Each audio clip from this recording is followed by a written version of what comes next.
Hey everyone, today we have an exciting topic to cover. We'll show you how to summarise YouTube videos using ChatGPT.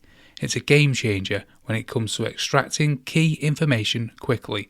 Let's get started. First, open up your browser and head over to Google. Type in YouTube summary with ChatGPT and you'll find the perfect tool as the first result.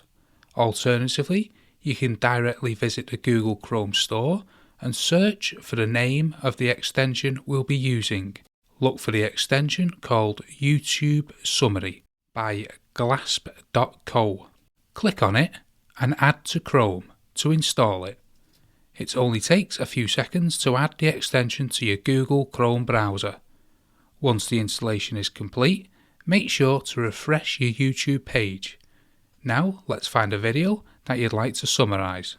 Please note that very long videos might not work with this method, so keep that in mind. Choose a video that's relatively short. For example, let's select a 1-minute video to look at. Look for the transcript and summary option in the top right hand corner of the video player.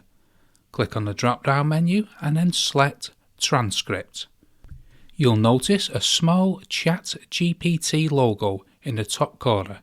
Click on it and it will automatically redirect you to chat.openai.com, where you can generate a summary of the video. The beauty of this extension is that it simplifies the entire process for you. Just sit back and let ChatGPT do the magic. If you found this video helpful, please give me a thumbs up and consider subscribing to our channel for more informational videos like this one. Thanks for watching, and if you have any questions or need further assistance, please leave a comment below, where we'll be happy to help you out. Stay tuned for more exciting content like this one. Thanks for watching, and I'll see you in the next one.